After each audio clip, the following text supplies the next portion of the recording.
Na faculdade de odontologia, ela recebeu o apelido de camelô, porque vendia roupa, bombom e até água na porta da universidade para poder pagar os estudos.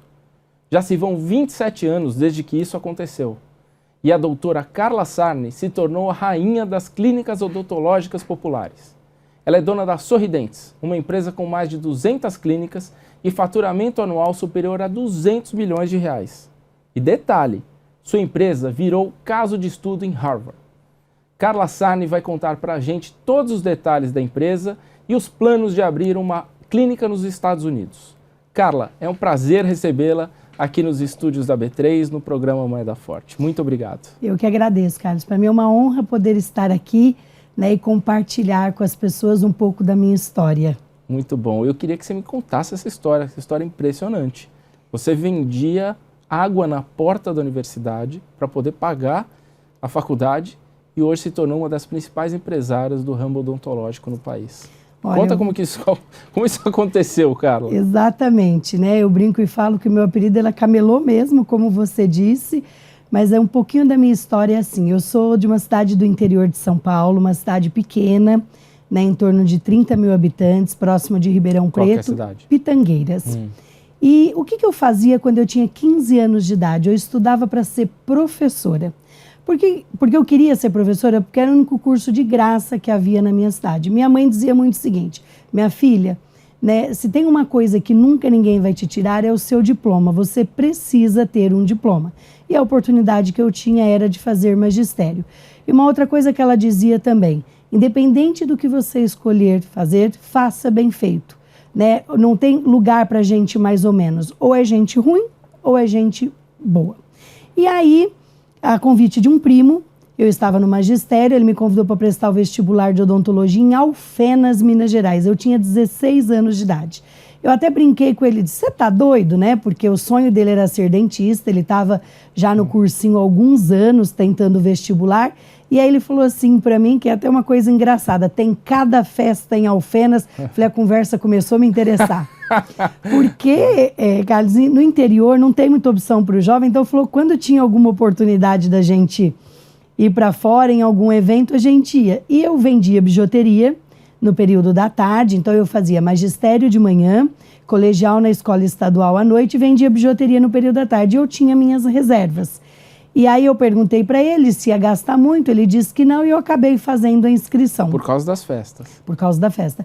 Porque assim, como ele já estava há alguns anos no cursinho e naquela época dava 65, 70 candidatos por vaga, e se em 1991 era difícil você ingressar no curso de odontologia, eu pensei, né, eu faço magistério, colegial na escola estadual à noite, eu não via muito essa oportunidade de ingressar sem um cursinho de primeira no vestibular. E para minha surpresa, eu fui com ele, nós ficamos hospedados na casa de umas amigas dele, uma república, e era bem assim mesmo, o vestibular era de manhã e de tarde tinha festa. E aí, quando saiu a lista dos aprovados, eu havia passado na mesma classe que ele. Eu fui a aluna mais nova registrada na universidade, porque eu entrei na escola com 6 anos e não com 7, então eu entrei na faculdade com 16 anos de idade. Só que aí veio o meu primeiro desafio, né? Minha mãe cabeleireira, meu pai motorista de ônibus, meu pai dirigiu para várias empresas de ônibus, mas nessa época meu pai era motorista de ônibus de circular, na cidade de Ribeirão Preto. Como me manter numa cidade, né, a quase 300 quilômetros da minha, numa escola que era particular, se eu não podia contar com os recursos da minha família? Minha mãe tinha uma lojinha de roupa, ela tinha fechado o salão e ela comprou uma pequena loja de roupa. Mas ali na loja mesmo ela ainda penteava o cabelo de algumas pessoas, né, como um dinheiro extra. E eu fiz uma proposta para minha mãe que foi, se ela me desse a mercadoria, eu venderia a mercadoria na faculdade, eu pagaria o custo para ela e com o lucro eu bancaria as minhas despesas. E aí eu disse para ela, olha, eu vou tentar durante 6 meses, se eu não der certo, eu volto e termino o magistério, porque o magistério são 4 anos e faltava o último ano para mim concluir. O colegial eu havia terminado. E deu tão certo, Carlos, tão certo que eu não só bancava todas as minhas contas, como eu também mandava dinheiro para minha família. né? E as coisas ficaram mais difíceis, porque meu pai morreu com 47 anos, num hospital público. Ele foi internado como gastrite e ele faleceu em uma semana, porque na verdade o que ele tinha era uma pancreatite. Então o pâncreas, né, não aguentou e ele veio a falecer. E aí é que eu fiquei mais empenhada mesmo em poder mudar o rumo da minha vida, né? Mudar a história da minha família e a gente ter novas oportunidades. É mais uma motivação para você correr atrás. Sim, porque ali eu via minha mãe, né, com 3 filhos, não podendo me ajudar financeiramente, mas minha mãe trabalhava de domingo a domingo. Eu fui criada vendo minha mãe trabalhar de cabeleireira aos domingos, depois abrindo a loja também todos os domingos. Então, eu não media esforços. Eu fiz faculdade em período integral, porque aí você faz em 4 anos, num tempo menor. Então, eu ia para a faculdade por volta de 7h30 da manhã e eu terminava a faculdade por volta de 6 horas da tarde. Eu morava com 7 meninas. Ao invés de eu ir para casa, como todo mundo, tomar banho, jantar, né, dar uma revisada na matéria, assistir uma televisão para dar uma descontraída, não. Eu pegava a minha mochila, que já estava nas minhas costas na faculdade, geralmente eu carregava a mochila nas costas, mais outra no braço, e da faculdade eu me dirigia para as repúblicas. Então, no corredor da faculdade, entre uma aula e outra, eu já combinava quem eram os clientes que eu ia atender aquela noite. Ia sair vendendo. E saía vendendo. Então, dali da faculdade, eu já tinha o meu destino, né? E eu sempre, eu me antecipei a tudo, a vida toda. Então, eu já tinha lá, pelo menos, já organizado quem eram os clientes, os alunos que eu ia atender nos próximos 3 dias. E por incrível que pareça, né? Eu fiz milhares de amigos, porque, por exemplo, um dia eu ia na República do pessoal do Pará. E lá eu provava pato no tucupi, fazia amizade, eu punha mochila, as meninas provavam as roupas, vinham para me dar uma opinião se ficou boa ou não. E eu fui conquistando os professores também. Foi vendendo mais fácil assim também. Muito. E um indicava para o outro, e os professores viam o meu esforço, via que eu era uma boa aluna, eu não faltava aula. Os professores passaram a ser meus clientes também. Eles faziam encomenda. Carla, quando você vai para a casa da sua mãe? Ah, vou tal, me traz uma camiseta tamanho tal, cor tal. E aí foi assim que eu fui fazendo a faculdade, né? E com o objetivo de formar e poder, através do estudo, melhorar não só a minha vida, como a vida da minha família também. Só que aconteceu uma coisa durante a faculdade que foi o seguinte: nós íamos nos sítios e nas fazendas atender as pessoas gratuitamente. E a faculdade que eu estudei, a Unifenas, ela sempre fez questão de oferecer o melhor para a população. Independente se o tratamento para a população era gratuito, né? A gente dava o melhor, material bom na boca das pessoas, atendimento bom. E esse estágio durava 3 meses. Após o estágio ter terminado, eu conversei com a coordenadora se eu poderia ir o restante do ano, porque aquilo era algo que me fazia muito bem como ser humano. Eu poder fazer algo por alguém que ainda tinha menos do que eu. E eu falo que na vida, né, Carlos, a gente colhe aquilo que a gente planta. Quando eu formei, eu comecei a colher os frutos disso, porque eu operei com muita experiência em cirurgia, porque eu operei muita gente de graça. Então, muitos alunos, enquanto ficavam em casa aos sábados, lá curtindo o sábado, eu ia... Ou seja, no final era para ir para as festas, você acabou não indo para nenhuma festa. Eu ia de semana, não dava, né? Porque eu vendia roupa à noite. De sábado, durante o dia, se eu tivesse que ir em alguma festa, eu só ia no final do dia, porque eu ia nos sítios e nas fazendas a prestar os atendimentos gratuitos. E aí eu peguei o meu tão sonhado canudo, né? Meu tão sonhado diploma. E aí eu pensei, né, para onde eu vou? Minha mãe queria muito que eu voltasse para o interior, mas eu almejava algo maior, né, grande. Eu sonhava em vir embora para São Paulo. E em julho, antes de eu formar, eu vim para São Paulo e eu fui estagiar num consultório gratuitamente, porque eu queria ver como era o movimento. E eu fiquei apaixonada com aquilo que eu vi, né, aquela quantidade de pessoas, né, o movimento, as oportunidades. Mas isso já numa área popular? Já numa área popular.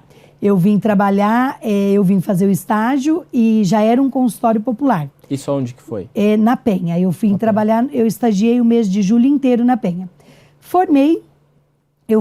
Terminei o curso dia 1º de dezembro e minha mãe vem embora. Eu falei, nem vou para minha casa, porque senão ela vai tentar me convencer a ficar. E eu liguei para uma tia minha, que mora aqui em São Paulo, no bairro da Aclimação, e eu pedi para essa minha tia se eu poderia ficar na casa dela, né, até arrumar um emprego e eu me organizar. E essa minha tia me recebeu de portas abertas. É o único irmão que a minha mãe tem que mora em São Paulo. E aí eu vim atrás de emprego, né? Então eu pegava o jornal e ia procurar emprego. Meus 2 primeiros empregos eu não tive uma experiência muito positiva. O meu primeiro emprego, o consultório era sujo, o dono não comprava material e não era aquela odontologia que eu havia sonhado para mim. Eu não tinha feito tanto sacrifício para ser dentista para desaprender tudo aquilo que eu havia aprendido, né? Atender as pessoas de forma humanizada, dar um atendimento de primeiro mundo, com material bom. E eu formei com um propósito muito claro, que morar bem, comer bem e ter saúde é um direito de todos. Pedi as contas, porque eu também ficar ali reclamando da vida não ia resolver minha situação. Eu agradeci a pessoa que me deu a oportunidade e disse que eu não iria ficar mais. Fui para o meu segundo emprego na rua Pamplona, numa travessa da Paulista. Falei, agora eu fiquei chique no último, né? Agora eu só vou atender gente fina. E aí, qual foi o problema que eu me deparei lá? Lá o dentista ganhava por dia. Então, independente se ele atendesse 5 ou 10 ou 15, chegava no final do dia ele ganhava a mesma coisa. E como qualquer profissão, tinha aqueles que acabavam enrolando um pouco. E eu dizia, eu também não quero isso para mim, porque eu acho que cada um tem que ganhar pelo que faz. Quem trabalha mais ganha mais, quem trabalha menos ganha menos. E eu também acabava recebendo o dobro de pacientes, porque como eles perceberam que eu tinha muita habilidade em cirurgia, acabaram me passando muitos pacientes. E aí eu fui para um terceiro emprego, para uma seleção, eram 12 dentistas para uma vaga, em cima de uma padaria, o dono não era dentista e eu não fui a dentista escolhida. Era na Vila Cisper, na zona leste de São Paulo. Ali próximo de São Miguel Paulista. E você não foi escolhida e como que você acabou caindo lá? Aí terminou a entrevista, ele dispensou todo mundo, eu peguei um papel na minha bolsa, anotei meu telefone novamente e disse para ele, olha, eu sei que você já selecionou a dentista, eu gostaria de deixar o meu telefone, porque eu preciso desse emprego, se qualquer coisa não der certo, né, eu estou à disposição, porque eu moro na casa dos meus tios de favor. E, na verdade, ele acabou escolhendo a dentista mais bonita do grupo, né? Uma menina linda, uma dentista super bonita. E aí isso foi no sábado de manhã. Na segunda-feira, 2h da tarde, eu estava ligando para marcar entrevista em alguns empregos, o dono do consultório me ligou. Oi, doutora, tudo bom? Eu, tudo jóia. Ele falou, olha, tô te ligando para saber se você ainda está interessada no emprego. Eu disse, claro que sim. Eu falei para ele, me tira uma dúvida, o que aconteceu com a dentista que você selecionou? Ela achou muito fora de mão para ela, muito longe, né, da casa dela. Ela mora na Vila Mariana, que é ao lado da Aclimação, para quem é daqui de São Paulo. E aí eu disse, não, pode contar comigo. Aí ele disse para mim, que dia você pode começar? Eu disse para ele, hoje mesmo. Ele falou, não, pode ser amanhã de manhã. E por ele não ser dentista, ele me entregou o consultório e eu comecei a fazer a odontologia que eu havia sonhado e que eu havia planejado. Eu tinha fila de espera de paciente de até 1 ano para passar comigo. Mas por quê? Porque eu sou mágica, porque eu tenho mão de ouro? Primeiramente, porque tecnicamente eu fui muito bem informada. Em segundo lugar, porque eu passei a dar para o paciente um atendimento humanizado que ele não estava acostumado. E aí esse paciente me indicava outros 20 clientes. Vou dar um exemplo aqui de uma coisa que eu fazia instintivamente. Eu terminava os pacientes e eu trabalhava, ganhava 20% do que eu fazia. Eu ligava para os pacientes que eu havia operado durante o dia, os casos mais graves, para saber como é que eles estavam. Se estavam passando bem. Isso criava um vínculo com eles. O paciente falava assim para mim no final da consulta, doutora, no dia que eu for para tirar os pontos, eu posso levar minha esposa para a senhora dar uma olhadinha? Posso levar meus filhos? E como você acabou criando os Sorridentes nesse meio tempo? Então, passaram 6 meses que eu estava trabalhando nesse lugar, minha avó que já faleceu, com uma tia minha que não tem filhos, durante toda a faculdade elas me pagaram um carnezinho de uma cadeira. Elas me deram uma cadeira de presente. E elas me ligaram e disseram, né, minha filha, minha neta, agora você pode ter a sua cadeira. Eu cheguei para o dono do consultório e disse, eu não vou ficar mais. E aí ele me disse, eu vendo o consultório para você. Então eu comprei o consultório que eu morava, desculpa, que eu trabalhava. Eu dei R$1.000 de entrada que eu tinha guardado, mais 12 parcelas de R$1.000. E aí eu comprei. Só que aí o que eu fiz? Eu joguei aquela cadeira velha que eu trabalhava fora? Não. eu peguei, reformei em cima da padaria, aluguei mais uma sala e convidei uma amiga para vir trabalhar comigo. E aí eu comecei a construir a Sorridentes. Mudei de nome, porque quando eu não era dona chamava Clínica Odontológica Vila Cisper. Você mudou para Sorridentes. Aí decidi em diante, passou a ser Sorridentes. E aí durante os 7 primeiros anos, tudo que eu ganhava eu investia. Eu ia comprando novos equipamentos, alugando mais salas e convidando colegas especialistas em outras áreas para virem compor a equipe comigo. Nós vamos falar mais no próximo bloco sobre isso. Muito obrigado. E no próximo bloco conversaremos sobre o perfil da rede Sorridentes.